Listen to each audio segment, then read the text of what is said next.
Okay, there's some background noise, and that is the air conditioner because it's about 95 degrees right now in Japan. It's very, very hot. Hottest part of the season. I'm going to do this quickly. I've done this many times through my channel's history, but just to update you guys with what I'm listening to come to my conclusions. You're looking at a DSD of Led Zeppelin, the first LP. I use this because I'm familiar with it, and I know every song. I grew up, this is one of the, probably the second most familiar album to me besides Pink Floyd, Dark Side of the Moon, which I literally grew up with. So let me go through my playlist. So anyway, this is a DSD. A lot of what I use is DSD. Is DSD have any benefits? It doesn't hurt. And in a hobby where people buy cables and they say, I think it gives me this benefit, and I don't actually agree with that. I think those are impedance and resistance issues that they're hearing, slight increases or decreases in actual volume. It doesn't hurt, usually, to get a cable that's made by somebody who you know, as opposed to factory created, where they bundle it in like 500 and then they cut them. And then if you've ever seen how mass cables are made, it feels comfortable to have one made by a custom person because you can say, Paterick made this cable, or whoever did it. So, does it help? I don't know. Does it hurt? Of course it doesn't. Do DSDs help? I think they do. Do they hurt? Of course they don't. Give me a break. I choose to take up the storage of my device with DSDs. You don't have to do that. I do that. That's my thing. Let me go into playlists. And I've got one at the top called Test Time Bitches. So let me go ahead and tap on that. And we'll start. And we should have the DSD of Led Zeppelin, first album. This would be the first side. If I go into cue sheets, I can break this down, but I actually listened to the first track, Communication Breakdown. The guitar is very fast. It comes in right away. And I'm listening to that and Robert Plant's voice. It's very simple. It's really kind of a speed test. That's what that is. You swipe to the side. This is Hey 19 by Steely Dan. This is a very well mastered male vocal, very nice guitar and bass with physical space. If you got good gear, you can hear instrument separation on this track between the bassist, the guitarist, and Donald Fagen singing. I know this song very well. All of the songs that I test with, of course, I've listened to for years and years and years and heard them on car audio systems, competition-level car audio systems, home systems, very, very expensive home systems, my own, and personal audio gear. I've heard this in all of its forms. On the Run. This is also a DSD. This is from Dark Side of the Moon, obviously, and this has this is for testing panning, which is the left and right channel, and then the switches, because there are crafts that sound like, I don't know, spaceships that pan in from the left, pan in from the right, and come in very wide, past what seems to be behind you, and then go off. Then there's another one where they both come in and seem to kind of pass at the same time. Then there's another where there's two that actually come in and then disappear. And then later there's one that sounds like it's off in the distance and it's passing from left to right. So for panning left and right, I take this one. I know it. There's 4 different versions of this. There's a quad remix that was done by Alan Parsons, one of the original producers of the first version of Dark Side of the Moon, which was a quadraphonic mixed album. The original was quadraphonic. And they did a UK harvest that was, I guess, regular, and there's 4 different versions, and there's some versions where the panning is slightly different, and the sound and volume of the crash at the end is notably different. So, depending on what version. This is the UK harvest version, DSD version of that. Use it for panning. Was that a good enough swipe? No, it wasn't. Michael Jackson, want to be starting something. This is a audio cue test. There is a sound that happens between, I want to say 127 and 132, and it appears on the left channel only, and it's a very subtle beep, and most of the gear that I listen to doesn't play it back. Some of it does. The Mojo played it back. My EX1000s will play it back. The Unique Melody MU1s will play it back. They're planars. Not a lot of gear will give me this, or they'll give it so subtle because I'm listening for it and I know it's there, and I'll just catch glimpses of it. Probably the best I've ever heard, that beep at that left side channel, would probably be the planars, which is the strength of planar, which is their clarity. They've got harmonic issues when it comes to vocals because of the way that's why they got correction cables that come with the Odyssey IEMs. But this is something that a lot of people with very good gear have not been able to pick up on. It's something that if anybody wants to know more specifically, I'll pinpoint it. I believe it's about between 127, 132, 133, and it's only on the left side channel, and it only happens at that level one single time. It's an amazing audio cue. It's called a rally pole. It's something that I know is there, and if I got a good seal and I switch out different... If I listen to this in MP3, or I listen to this in FLAC, and I listen to this in DSD, I can hear it in DSD and I can't hear it in MP3. So for people that say DSD and MP3 have no difference whatsoever, I totally disagree with you. And listening to the same IEMs in my ear and not changed, not adjusted, not moved, nothing, because I have that mini XLR system where I can leave what's in my ear, change my jack and put it into another device and play the song at around the same time, and I don't hear it. I can compensate a little up the volume. Doesn't matter. I hear it on the DSD. I don't hear it on the 320 variable bitrate MP3. That's why I don't have MP3s on my device. So you want to argue about DSD value. Again, it doesn't hurt. I think it helps. You don't think it does? Good for you. Your own channel, do what you want to. Welcome to the machine. There's a like a movie thing going on where it seems as though somebody's getting on an elevator, traveling up quite a distance, and then getting off an elevator, and then is at the machine, looking at or near the machine, as stated in the track, Welcome to the Machine. That whole series of events, the elevator door opening, the closing, the beeping sound, the rise of the elevator, the doors opening back up, there's levels of clarity to that, and very small sonic nuances. Again, with the DSD, it sounds to be superior to other forms and files, so I use it. This is for critical listening and for things that I know are there, that sometimes on inferior drivers or sources, it sounds like less of an impressive detail event. Flute and Mac to chain. This is listening to the end of the song where it goes into the chorus, and there's multiple singers, and Steely Nicks, who's the main singer throughout most of the song, becomes kind of a backup singer towards the end, and she's you don't love me now, you know love me again.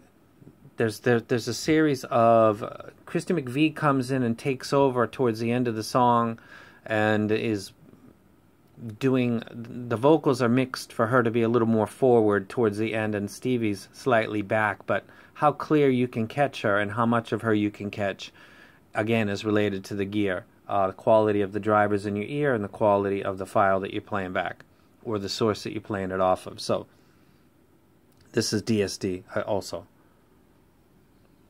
This is another DSD. This is foreplay long time. This is also, this sounds like digital raindrops falling down.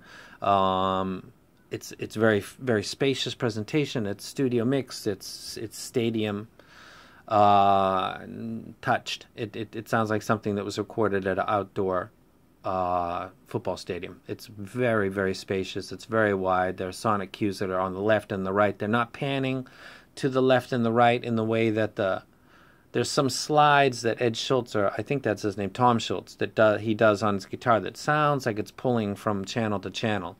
But basically it's left, right, check. It's not really a panning where the left is switching to the right. But it's a classic, I know it well, and it's really, really well mixed. Again, this is a DSD.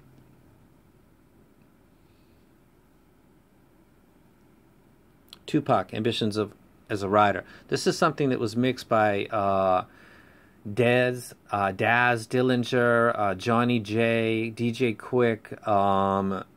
They took Pee-wee's Playhouse theme, and they reversed it and they slowed it down, which is actually the beat that they're playing for this. And a lot of people don't know that Pee Wee Herman is actually part of this song. When you know that and you listen for that, you can hear certain things going on in the song. And also, the equipment that they had at Death Row Studios for all of the rumors and all of the dope and all of the drugs and all of the gangster stuff, they were really, really focused on their profession. And Tupac was a absolute pro. He was in the studio as much as he could be, and he did a lot of stuff. And he was a perfectionist, actually. And you can hear it when you listen to music. Stuff you'll never catch in a car audio system because those 15-inch woofers are going to overcome a lot of stuff. But if you listen to IEMs, there's a lot of detail in here that I know exists. And if I don't hear it, I know that I'm listening to not great drivers. This is Kings and Queens by Aerosmith. This would be a FLAC, one of the few FLACs in here, I think. Or no, there's a few. This is a 2496. There's a part in the guitar that sounds like Jimmy Page when he used to use the violin bow. Screams with no reply. There's a lot of echoing and the resonance. If it's too much, the tuning, harmonic, it sounds very off, and it happens quite a lot. So this is something that I listen to, and I know it very well. I like it a lot. This is more for listening to odd peaks along the vocal range. Bob Marley, Jamming. God, there's a lot going on in this track. Dun dun dun dun dun dun dun dun dun dun. There's everything going on in here. Think of a background instrument that a woman or a man might be just, like a tambourine, somebody tapping on a hi-hat in addition to the drummer and his gear. God, there's a lot of stuff going on in here. The better quality you listen to it, the more you can hear. This is actually a Red Book. This is a Red Book 44.1 FLAC. Sounds absolutely fantastic. Love it a lot. Know it very well. Got a lot of stuff going on in it, so I listen to it. This is a DSD of The Police, Ghost in the Machine. This is a track called Spirits in the Material World. I know it very, very well. There are things that I listen to in the song. It doesn't sound the same in lower quality files, and it doesn't quite sound the same in... There's a harmonic... There's an organ kind of going on in the background that overwhelms other things, including Sting's vocals, just slightly. But if it's a good driver that seems to separate, well, is probably a bass to mid transition issue. If the drivers are okay, this is going to reflect that, because those two things are not going to interrupt each other. That kind of a hun hun hun hun hun hun, that keyboard with the vocals that are very close to the same frequency range at the same time will or will not interrupt each other depending on the driver's tuning from the bass to the mids, which is probably the hardest part for any tuning to get correct. This is a DSD of Led Zeppelin 3. God, the whole side. It's a lot of acoustics, it's mandolins, it's John Paul Jones playing a mandolin, Jimmy Page playing acoustic guitar, sometimes a double neck 12-string. Lot of acoustic stuff going on, a lot of tappings and pluckings that you can catch. This was done at Bronyar Studios in France, I believe. It's a very acoustic album. There's a lot of tracks on it, and I'm very familiar with it. It's a DSD. This is Little Red Corvette. This is also a DSD. This is by Prince. This is just the single of it, and I know it really, really well with it when I was a little kid. This is a fantastic. He's a genius, by the way. He was. Rest in peace. There's the DSF right there. DSD.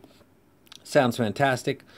He's an absolutely amazing guitarist, and the quality and the sound of the guitar and the strings and the pulls on this song are very fast, but the clarity of them are a direct reflection of the quality of the drivers in your ears, of course, and everything that I've been showing you guys I know really well.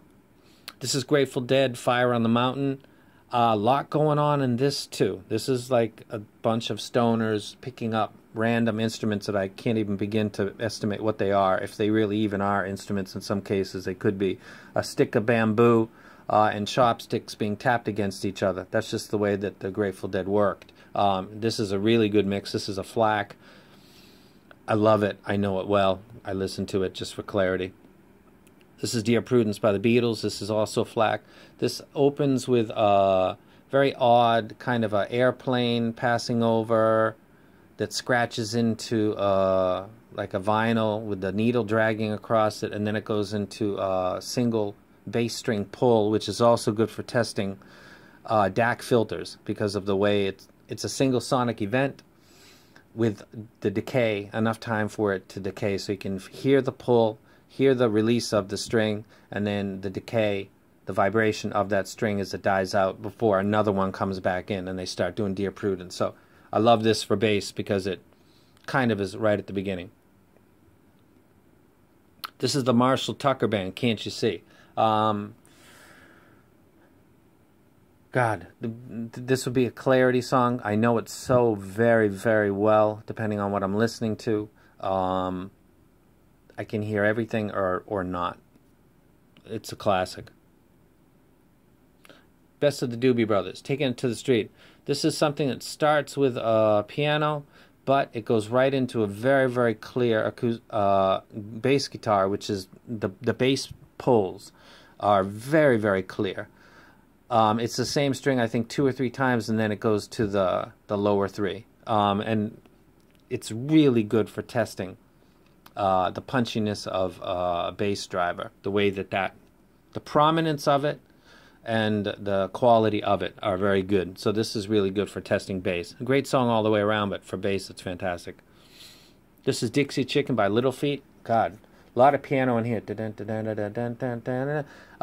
Pianos really go across the entire, all octave, all the frequency range from the sub bass all the way up to the upper treble is pretty much on a piano. You can get almost any sound the ear can catch on a piano, pretty much. And they got this going on along with a guitar that's tuned very loud in the mix. This is really a chaotic track, but it's fun. And if you've got really good gear, it sounds technically excellent. So it's even at its lowest quality level, like a MP3 128. God, it's been years, but I remember hearing it in that form, and it sounded fun. At every level, whatever gear you listen to, this is a good song to listen to. But as they talk about stuff that scales up, this would be a sample of a song that seems to scale up. The more you step up in the quality of your gear, the more that you pull out of this detail-wise. This is a group called Little Feat, Dixie Chicken. Excellent. This is The Fix. One Thing Leads to Another. This is an 80s classic. It's got a lot of synths and keyboards, male vocals. There's 2 or 3 actually vocals going on back and forth. This is for speed, this is for clarity, and this is also for kind of mid-range, because the amount of male vocals and also the amount of synth that's actually seems to be mid-focused. So I listened to that. So go through this one more time. We got Led Zeppelin, DSD, first album. Steely Dan, Hey 19. On the Run, Pink Floyd. Michael Jackson, Wanna Be Starting Something. Pink Floyd, Welcome to the Machine. The Chain by Fleetwood Mac. Boston, Foreplay, Long Time. Tupac, Ambitions as a Rider. Kings and Queens by Aerosmith. Jammin' by Bob Marley. Spirits in the Material World, Police. Led Zeppelin 3, the whole side. First side. Little Red Corvette, single. Fire on the Mountain, Grateful Dead. Dear Prudence, The Beatles. Marshall Tucker Band, Can't You See? Taking It to the Street, Doobie Brothers. Little Feat, Dixie Chicken. The Fix, One Thing Leads to Another. That would be pretty much what I use to evaluate the gear that I listen to. and addition to other stuff that I listen. There's some stuff not on here, like America, Tin Man. I didn't add it. I listened to it, but I didn't actually put it on this playlist where I did the video. So this is somewhat incomplete, but to give you guys an idea. I also have OCD, and I listen to certain things more than listen to the music, which is an unfortunate side effect of being in the hobby and trying to evaluate gear the best that you can. You're listening to certain events instead of listening to entire songs, because you can't listen to an entire 3, 4, 5 minute song and then listen to it on another item and focus on really. But I can listen to a moment of a song, the guitar, the bass guitar, and taking it to the street. I can focus on that bass guitar at the beginning, and then I can listen to something else and focus on that bass guitar because it's a short event. Michael Jackson, the left channel beep, I know where that is. I can listen for that. I can do that easily. Listening to entire songs and comparing entire songs is an extremely intense and difficult thing for the brain to do, and people that can say that they can do it are really I think overestimating their ability to pay attention at that level for that length of time. We're talking minutes, and then switching and listening to the same thing for minutes and being able to pick out lots of stuff. I don't really believe that that's possible. I do believe it's possible to listen to single particular events that seem like they sometimes happen and sometimes don't, and then see when they do happen and when they don't, and to see if you can pull out a pattern, and then use that as a test track if you can see some kind of consistency. So this is what I listen to. 21 minutes. Holy crap, that's way too long. Sorry about that.